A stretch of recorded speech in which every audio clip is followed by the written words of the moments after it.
kemudian mengecek adanya data outlier. Di sini kita lihat terdapat 857 data outlier, yang mana bagi saya tidak masalah karena di sini outlier berdasarkan 6, karena di sini maunya tinggi karena duration-nya yang lama.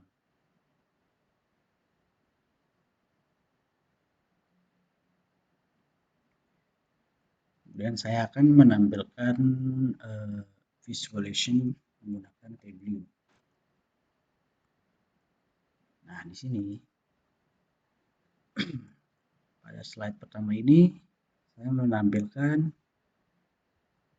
film apa sih yang paling banyak disewakan di kedua toko, karena pada database kita ini hanya memiliki 2 toko, yaitu toko yang berada di Australia dan di Kanada.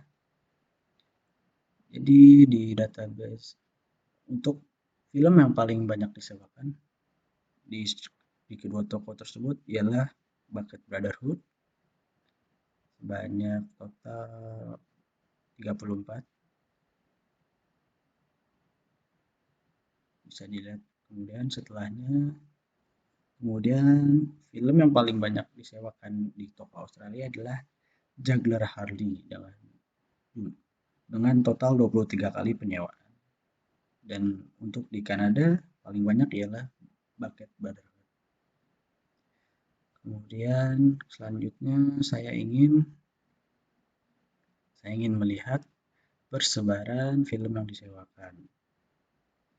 Di sini kita bisa lihat tidak ada film yang mendominasi persewaan, alias tidak ada kategori film yang sangat idam-idamkan untuk disewa, karena selisihnya tidak jauh antara masing-masing kategori.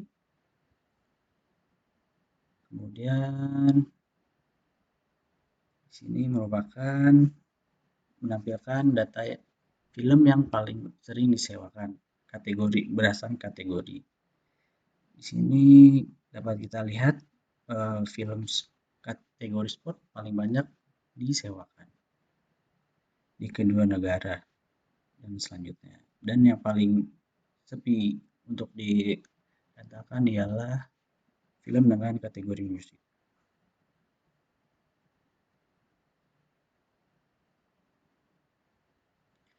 Nah, kemudian di sini menampilkan nilai penyewaan yang dihasilkan.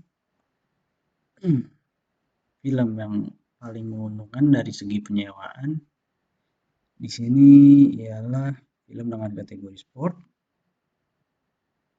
di kedua store maupun di Australia maupun di Kanada. Kemudian yang paling rendah ialah musik di kedua negara.